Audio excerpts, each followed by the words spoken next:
가족들의 반대에 부딪히면 그것만큼 괴롭고 힘겨운 것도 없습니다. 이런 일은 흔히 우리 젊은이들의 결혼에서 종종 보게 되죠. 정말 사랑하고 아끼는 두 사람이 가족의 반대 때문에 헤어지는 안타까운 일들을 우리가 종종 봅니다. 결혼에서 있어만 그런 것이 아니고 신앙생활에서도 그런 일을 자주 봅니다. 예수 믿는 것 때문에 가족들에게서 어려움을 당하고 또 종종 그 선교단체 활동을 하는 것 때문에도 눈치를 보고 또 주눅이 들고 그렇게 지내는 경우들이 있습니다. 세상에서 사업이나 활동, 일반적인 활동에서도 마찬가지죠.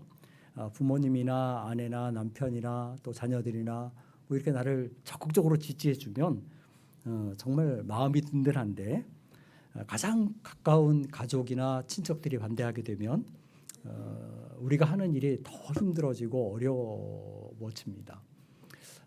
그런데 우리가 오늘 읽은 본문에서 보게 되면 예수님의 경우는 후자였던 것 같아요. 공생의 사역을 시작하시면서 주님은 가족들의 지지나 인정을 별로 받지 못했던 것 같습니다. 적극적인 그 반대는 아니었을지라도 오해나 의구심이나 염려나 이런 것을 가족들에게서 받았습니다.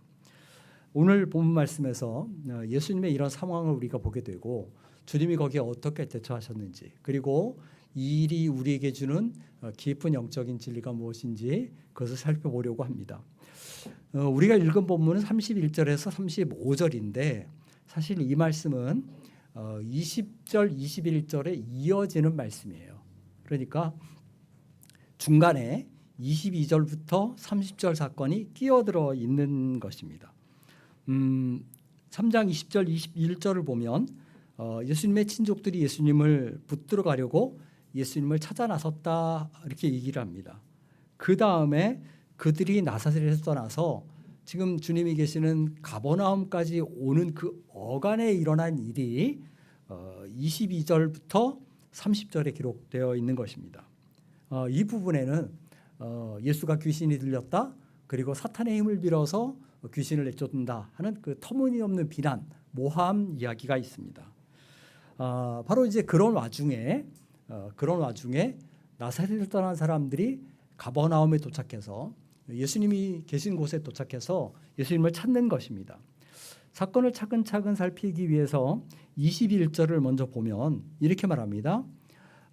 예수의 친족들이 듣고 그를 붙들러 나오니 이는 그가 미쳤다 함이러라 라고 말합니다. 여기 보면 듣고라는 말이 나오죠. 들었는데 뭘 들었을까? 당연히 그 앞절에 있는 내용을 들었을 거예요. 예수님이 모인 집에 사람들이 모였기 때문에 너무너무 많이 모여서 예수님이 식사할 겨를도 없었다 하는 것입니다. 여기서 이제 우리가 주목하게 되는 것은 첫 번째는 예수의 친족들이 듣고라고 말하는데 이 친족이 누구냐 하는 겁니다. 이 친족이라는 말은 그냥 직역하면 그에게서 나온 사람들 혹은 그 곁에 있는 사람들 이렇게 번역할 수 있어요. 그래서 학자들 사이에도 이 친족이 누구냐라는 것을 놓고 종종 분란이 있어요. 어떤 분들은 말하기를 이 사람들은 친구들이다 이렇게 말하기도 하고 좀 이해가 잘 안 가지만 제자들이다 이렇게 말하기도 하고 어떤 경우는 친척이다 이렇게도 얘기합니다. 가장 자연스럽게 본문을 읽는 것은 30절 오늘 읽은 31절 이하의 내용을 보면 알아요. 뭐라고 말합니까? 그때 예수의 어머니와 동생들이 와서 서서 예수를 불렀다라고 얘기합니다. 그러니까 이 친족들은 누구일까요? 바로 가족들을 가리킵니다. 물론 여기에는 조금 더 많은 사람들이 있었을 수 있어요. 예수님의 육신의 모친인 마리아와 육신의 동생들만 아니라 아마도 가까운 일가 친척들도 있었을 수 있고 또 나사렛 동네의 동네 사람들도 있었을 수 있습니다. 여기서 우리가 주목하게 되는 것은 이 요셉과 마리아 사이에서 태어난 예수님의 육신의 동생들 이들이 예수님이 공생의 사역을 하는 동안에는 예수님을 믿지 않았다 하는 것입니다. 그래서 요한복음 7장 5절을 보면 예수님에게 뭐라고 말해요? 제발 당신을 세상에 좀 드러내십시오. 이렇게 말을 하죠. 그죠? 그런데 그렇게 말하는 이유가 뭐냐면 그들이 예수를 믿지 아니했기 때문이다라고 설명하는 것을 보게 됩니다. 가만히 생각해 보면 사실 이 동생들의 입장에서는 이때 예수님을 믿는다는 것이 그렇게 쉽지 않았을 거예요. 물론 어려서부터 보아온 오빠 혹은 형의 모습이 정말 남달랐다라고 인정을 했을 거예요. 정말 모범적이었다. 흠잡을 만한 것이 없었다. 누구에게나 사랑을 베풀고 인격적인 성품으로 모난 것이 없었다. 이렇게 얘기했을 겁니다.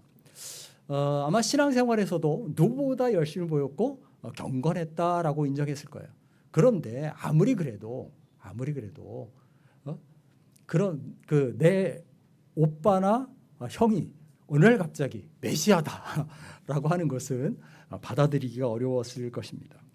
그래서 그 좋은 재능과 능력으로 이 그냥 나중에 썩지 말고 저 예루살렘에 가서 유대 중앙부대에 가서 좀 자신을 드러내고 좀 정말 의미 있는 일을 좀 하십시오. 이렇게 얘기를 했겠죠. 믿음이 없는 눈으로 볼 때는 예수님의 지금의 이 행적은 어찌 보면 정신이 나간 것 같은 무언가 좀 잘못된 것 같은 그런 모습이었을 거예요. 그런데 그 동생들이나 가족들이 우려했던 일이 위험 수위에 달하는 소식이 그들에게 들립니다. 그게 뭐예요? 21절 아까 말한 대로 듣고라는 말이에요. 뭘 들었어요? 어떤 집에 예수님이 계시는데 사람들이 몰려들어서 식사할 겨를도 없었다 하는 겁니다. 쉽게 말하면 이거예요. 예수님은 자기 몸도 돌보지 않고 사역에 몰두해 계신 거예요. 끼니도 거른 것이죠. 아마 곁에서 보는 사람들이 우려하고 걱정했을 것입니다. 그리고 그 이야기는 자연스럽게 어디까지 갔을까요? 나사렛에까지, 가족들에게까지 들렸을 거예요. 그런데 여기에 악성 루머가 하나 더 가세를 합니다. 그게 뭐예요? 22절 이하에 나오는 말씀이에요. 예수가 미쳤다 하는 것입니다. 가족들이나 친척들이 가만히 들어보니까 예수가 밥도 제대로 안 먹고 잠도 제대로 안 자고 전도하고 말씀 가르친다고 하고 병 고친다고 하고 여기저기 돌아다닌다 하는 겁니다. 그러니 미쳤다는 소문이 틀림없는 것 같다. 저대로 놔뒀다가는 무슨 큰일이 나겠다. 사달이 나겠구나라고 생각을 한 것이죠. 그래서 어떻게 해요? 의기투합해서 형제들이 마리아와 함께 예수를 반드시 집으로 데려가겠다라는 작정을 하고 찾아온 것입니다. 이 악성 루머의 근원지는 아마도 서기관들 바리새인들일 거예요. 왜냐하면 22절에 예루살렘에서 내려온 서기관들이 예수가 바알세불이 집혔다. 귀신의 왕을 힘입어서 귀신을 내쫓는다. 이렇게 말하고 있었기 때문이죠. 자, 그러니까 한쪽에서는 악성 루머가 퍼지기 시작했고 이제 한편에서 가족들이 그 소문을 듣고 걱정하는 마음을 가지고 예수님을 찾으러 온 것입니다. 저는 이제 이 사건을 보면서 혹은 이제 복음서에 나타나는 예수님의 어떤 사역의 모습을 보면서 종종 너무 바쁘다라고 말하는 나 자신이 부끄러울 때가 있어요. 가만히 생각해 보면 예수님은 정말 끼니도 거르고 거처도 제대로 되지 않은 상태에서 그렇게 자신을 돌보지 않고 사역을 하셨죠. 물론 우리가 건강관리 잘해야 되죠. 오늘 오후에 건강에 대한 강의를 듣는데 건강관리 잘 해야만 합니다. 그런데 가만히 생각해 보면 예수님은 때때로 끼니도 걸으셨는데 나는 삼시세끼 다 차려 챙겨 먹으니까 내가 불평할 게 뭐가 있겠어요. 예수님은 누울 곳도 없으셨는데 나는 누울 집이 있는데 내가 무슨 불평하는 마음을 갖겠어요. 예수님은 말씀을 전하실 때 저 들판에서 바닷가에서 그렇게 전하셨잖아요. 여러분들은 이 더운 날씨에 에어컨 틀어놓은 이 좋은 환경에서 예배하니 우리가 우리의 환경과 조건을 가지고 주님 앞에 불평하거나 그럴 것이 전혀 없어요. 내가 아무리 바빠도 예수님만큼 바쁘겠나 이렇게 생각하면 한편 위로가 되고 또 힘이 납니다. 오히려 어떤 면에서 보면 우리가 미쳤다는 말을 듣지 않는 것이 비정상일 수도 있어요. 예수를 제대로 믿는다 그러면 어쩌면 미쳤다 좀 정신이 나간 거 아니야? 그런 말 한 번쯤 들어봐야만 합니다. 왜냐하면 우리가 믿고 따르는 주님이 그 믿음 없는 사람들에게 미쳤다는 말을 들었어요.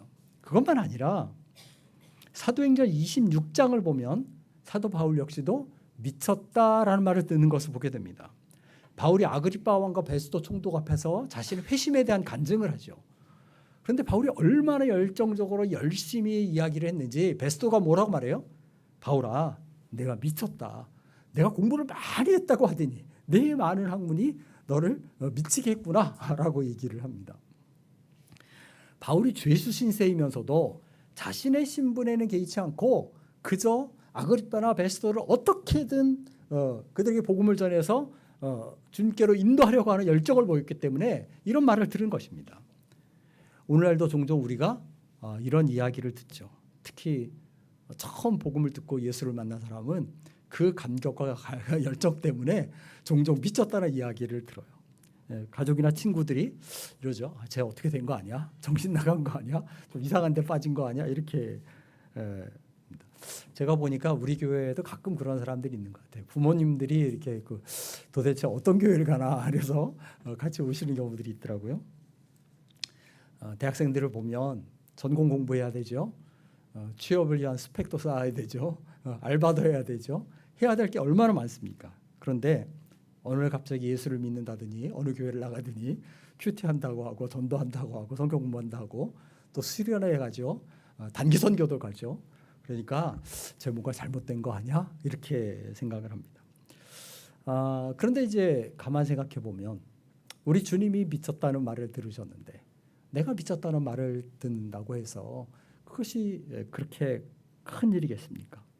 바울도 미쳤다는 말을 들었는데 우리가 미쳤다는 말을 들으면 얼마나 영광이겠냐 하는 겁니다. 그런 말을 하는 사람들에게 오히려 우리는 바울처럼 이야기를 해야 돼요.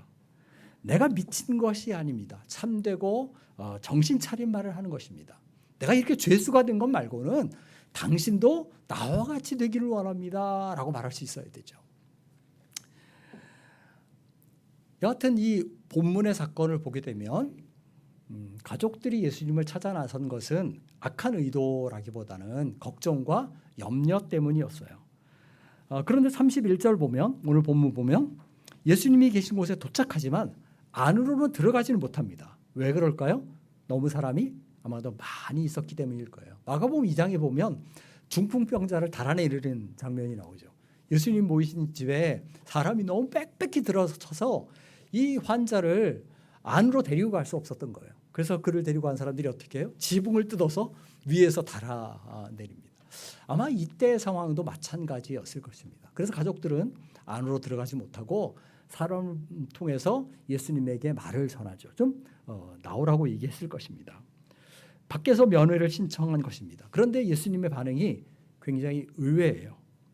가족들이 자기를 찾는다는 말을 듣고도 예수님은 자리에서 일어나시지 않습니다.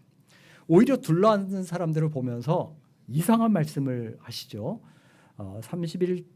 3절에서 35절 보면 이렇게 말합니다. 누가 내 어머니며 동생들이냐. 둘러앉은 자를 보시며 이르시되 내 어머니와 내 동생들을 보라. 누구든지 하나님의 뜻대로 행하는 자가 내 형제요 자매요 어머니니라 라고 말합니다. 이 본문을 가만히 읽어보면 이 35절에서 사건이 툭 끝나요. 그러니까 그 다음에 예수님이 어떻게 행동하셨는지 혹은 가족들이 어떤 반응을 보이고 어떻게 대처했는지 그런 이야기가 전혀 없습니다. 쉽게 말하면 마가는 이야기를 하다 말고 입을 다물어 버리는 거예요. 도대체 이 뒤에 어떻게 됐지? 그 사건을 전혀 알 수가 없어요. 이야기. 그러니까 그 사건의 전개가 이어지는 전개를 왜 이렇게 얘기할까? 왜 이런 식으로 글을 쓸까요? 무엇 때문에? 이 35절의 메시지가 중요하기 때문에 그래요. 이것이 본문에서 핵심이기 때문에 그렇습니다. 다른 이야기로 우리의 시선이 흐트러지지 않도록 아주 선명하게 이 메시지를 우리에게 각인시키기 위해서 마가는 여기서 사건을 뚝 끊는 것입니다. 누구든지 하나님의 뜻대로 행하는 자가 내 형제요 자매요 어머니니라 라고 말씀합니다. 이 말씀은 영적인 가족의 중요성을 강조하는 말씀이에요. 우리에게 보다 근본적인 혹은 영원한 관계는 육신의 가족 관계가 아니라 영적인 가족 관계다 하는 것입니다. 믿음으로 묶여진 하나님의 가족 관계라는 거예요. 예수 그리스도의 피로 맺어진 한 피를 나눈 그런 형제 자매라는 것입니다. 우리가 이것을 오해하지는 말아야 돼요. 영적인 가족이 중요하다, 근본적이다 그러니까 육신의 가족은 무시해도 되고 그냥 도외시해도 된다. 그런 이야기가 아니죠. 성경은 분명히 우리에게 부모를 공경할 것을 가르칩니다. 또 바울도 디모데전서 5장 8절에서 뭐라고 말합니까? 누구든지 자기 친족을 돌아보지 아니하면 믿음을 배반한 자고 불신자보다 더 악한 자다. 이렇게 얘기를 합니다. 육신의 가족이라고 소홀히 하는 것은 믿음을 배반하는 일이다 라고 얘기해요. 그것은 불신자보다 더 악한 자다라고 말합니다. 우리가 종종 언론에서 고독사에 대한 이야기를 듣죠. 어떤 홀로 사는 노인이 돌아가셨는데 여러 날이 되도록 알지 못하다가 나중에 발견됐다. 심지어는 여러 달 후에 발견됐다. 그런 이야기를 듣습니다. 아무런 친인척이 없고 가족이 없는 무연고자라면 혹시 그럴 수 있겠지만 만약에 그에게 가족이 있고 자녀가 있었다면 이것처럼 불행한 일이 없어요.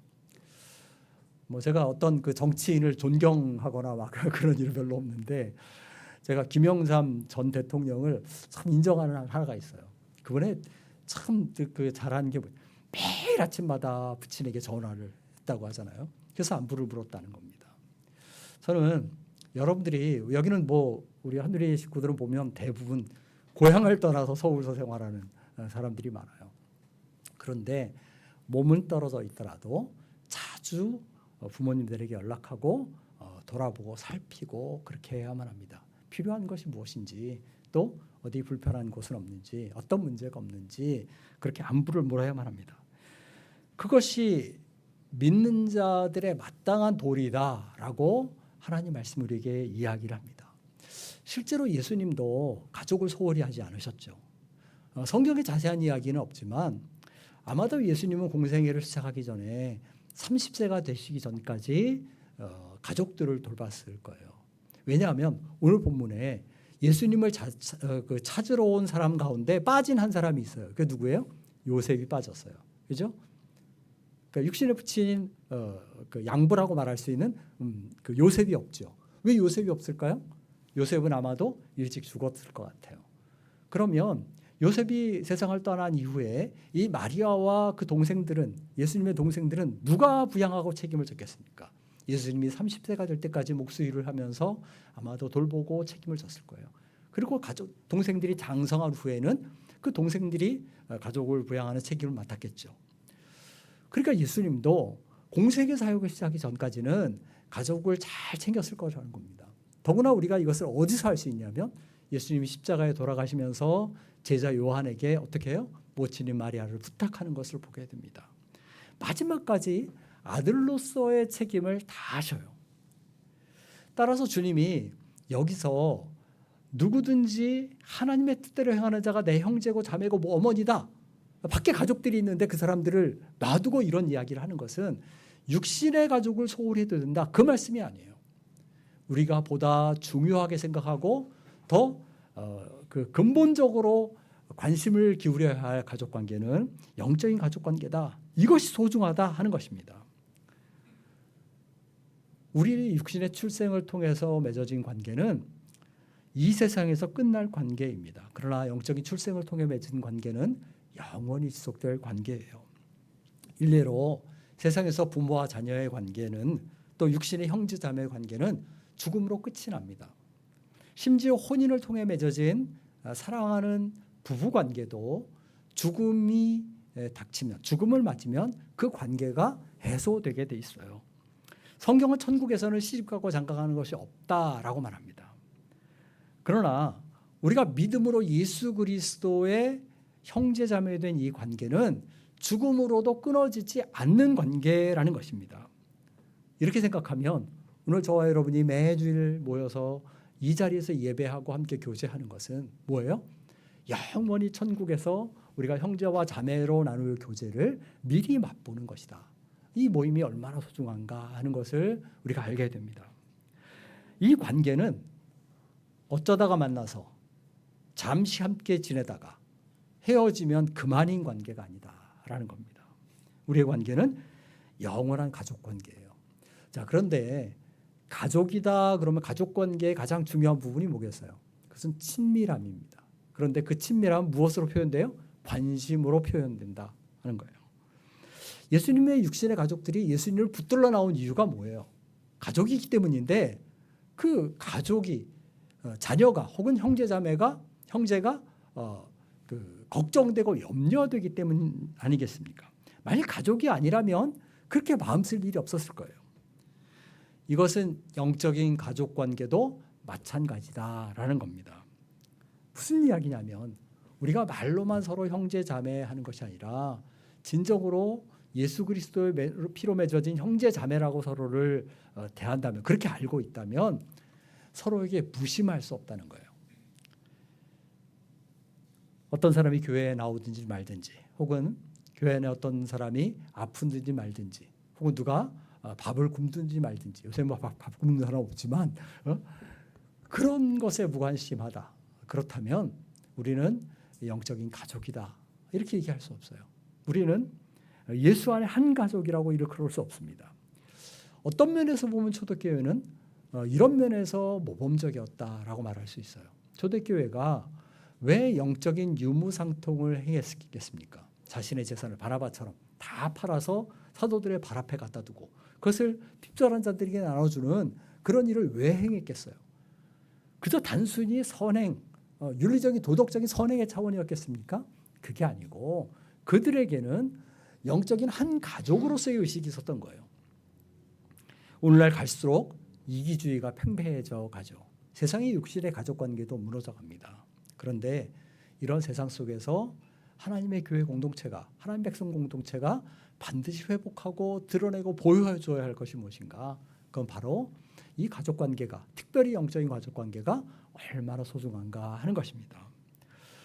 이 이야기를 이제 이렇게 하게 되면, 사도행전 이야기도 하고 이 이야기를 하면 잘못 오해를 하는 경우가 있어요. 그럼 오늘부터 내 재산을 다 팔아서 헌납해야 되는구나.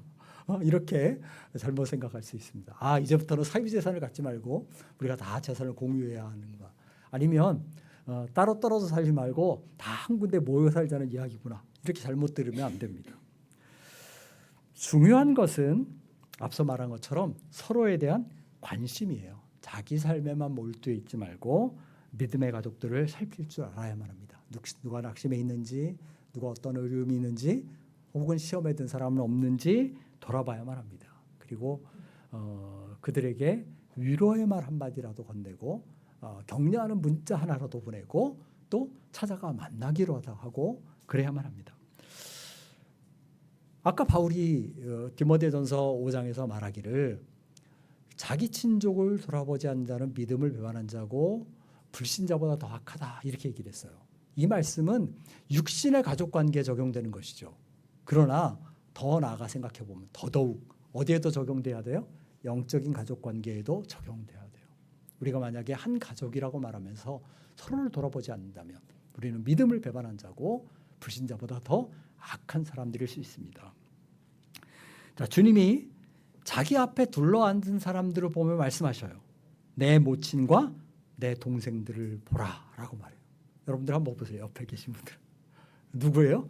다 내 모친이고 내 동생이고 내 형님이고 누나고 오빠고 언니고 그렇습니다. 자, 이 관계가 다 어때요? 여기 있는 사람들이 천국에 가서도 영원히 볼 사람들이에요. 육신의 가족 못지않게 서로를 소중하게 여기는 우리 한누리 가족들 되시기를 바랍니다. 자, 마지막으로 본문에서 한 가지 더 주목할 것이 있어요. 그건 바로 무엇이냐면 어떻게 하면 예수님의 가족이 되느냐 하는 겁니다. 35절에서 뭐라고 말합니까? 누구든지 하나님의 뜻대로 하는 자는 이라고 말합니다. 하나님의 뜻대로 하는 자는 영원히 하나님 나라의, 하나님의 가정의 가족이 된다, 이렇게 얘기를 해요. 다른 조건이 없어요. 오직 한 가지 조건밖에 없습니다. 그게 뭐예요? 하나님의 뜻대로 하는 것. 쉽게 말하면 하나님을 믿고 순종하는 것, 그거 외에 조건이 없다는 거예요. 따라서 영적인 가족 공동체 안에서는 다른 것을 가지고 서로를 나누면 안 됩니다. 지역을 가지거나 직업을 가지거나 학벌을 가지고 사람을 구분하거나 제한하지 말아야만 합니다. 이 공동체 안에서는 물질의 많고 적음도 문제가 되지 말아야 돼요. 예전에 연예인 교회라고 있었고 체육인 교회라고 있었어요. 연예인 교회는 예능 교회라고 이름을 바꿨습니다. 체육인 교회는 어떻게 되는지 몰라요. 근데 교회 이름을 들어보면 참 좀 그렇죠. 누구만 가야 될 것 같아요? 연예인만 가고 체육인만 가야 될 것 같아요. 선교회다 그럼 모르겠는데 교회라고 할 때는 이런 제한이 없어야 한다는 거예요. 제가 교회 이름을 개척하면서 교회 이름을 지으면서 고민을 많이 했어요. 가장 좋은 이름은 이 지역 이름을 붙이는 것인데 보니까 안암교회도 있고 그렇다고 안암동교회 그러기도 그렇고 또 고대교회 그럼 또 고대 사람들 많이 한 것 같고 그렇잖아요, 그죠? 그래서 고민을 하다가 한누리라고 지은 겁니다.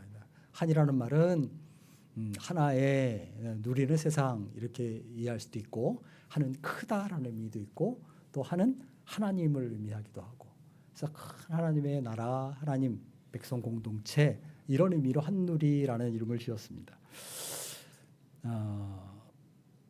인종이나 민족이나 직업이나 어떤 성별이나 이것을 가지고 우리가 서로를 구분하지 말아야 돼요.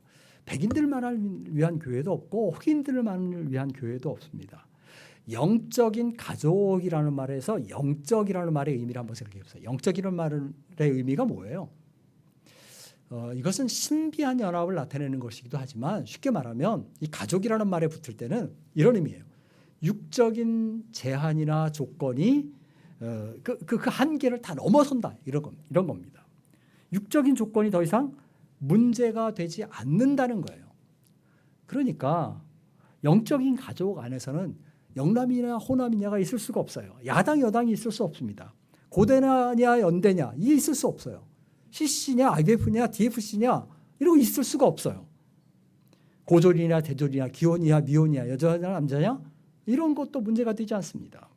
모두가 다 그리스도 안에서 하나다라는 겁니다.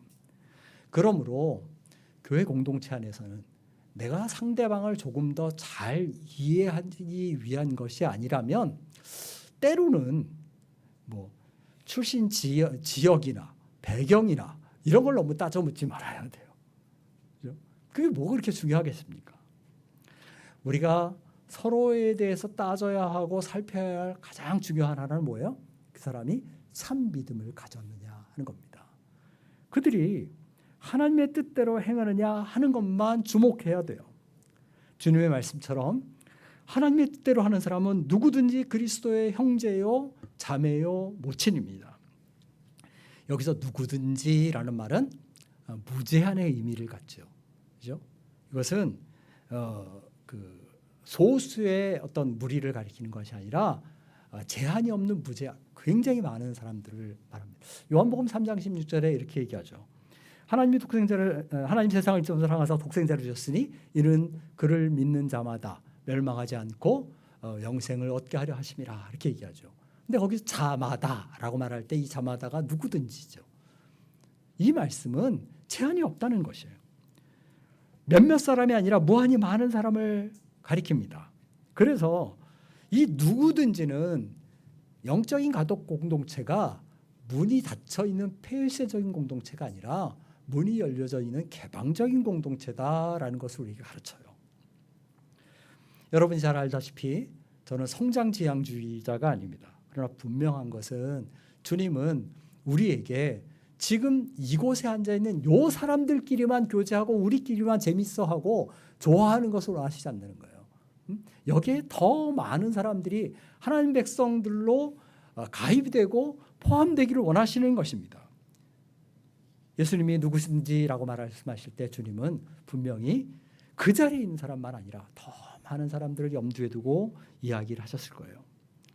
예수 그리스도를 주로 고백하고 하나님의 뜻을 순종하여 살기로 작정하는 사람이라면 누구든지 오게 해야만 합니다. 더 많은 믿음의 사람들이 이 영적인 가족관계 안에 들어오게 그들을 불러들여야 돼요. 믿기만 하면 예수님의 모친도 되고 믿기만 하면 예수님의 형제도 되고 믿기만 하면 예수님의 자매도 되는 이 놀라운 특권을 어떻게 나만 소유할 수 있겠습니까?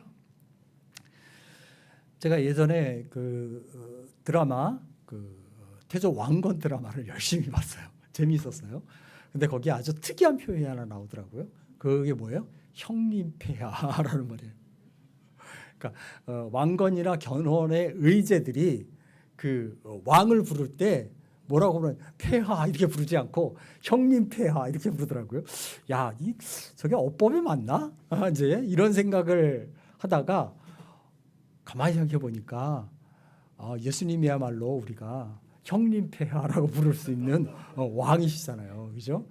형님 주님, 오빠 주님 이렇게 부를 수도 있잖아요, 진짜, 그죠? 이거 굉장한 특권입니다. 누구든지 주님의 가족이 될 수 있다는 이 복된 소식을 우리의 육신의 가족, 친구, 친척들에게 전하야만 합니다. 내가 그들을 정말 사랑한다면 이 소식을 나만 가지고 있어서는 안 되겠죠. 그들과 우리의 관계가 이 세상의 한시적인 그 관계에 국한되지 않고 그것이 영원한 관계로 이어져 가게 해야만 합니다. 여러분들은 아내 남편을 정말 사랑하잖아요. 아이들 사랑하잖아요. 그죠? 그런데 이 사랑하는 사람들을 이 세상에서만 보고 영원히 못 본다 그러면 얼마나 슬픈 일이겠어요. 그러므로 어떻게든 예수 믿지 않는 가족들, 친구들, 이웃들을 위해서 기도하고 그들이 복음을 듣고 예수님의 가족들 되도록 그렇게 우리가 힘써야만 합니다. 동시에 이 영적인 가족 공동체에 속함이 그들에게 매력적인 일이 되고도 날 만큼 우리가 이 한누리 공동체를 통해서 이 하나님의 가족의 그 복됨을, 그 아름다움을 보여줄 수 있어야만 합니다. 이 가족 관계야말로 영원히 지속될 진정한 가족 관계입니다. 찬양하겠습니다. 220장입니다.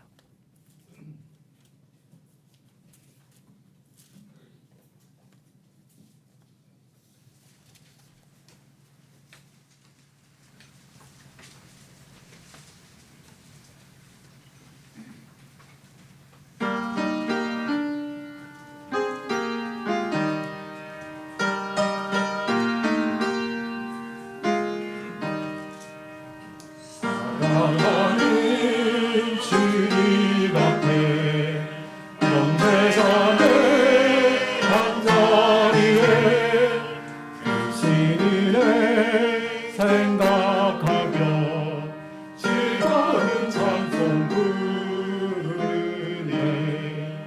주 예수 오늘마다 모든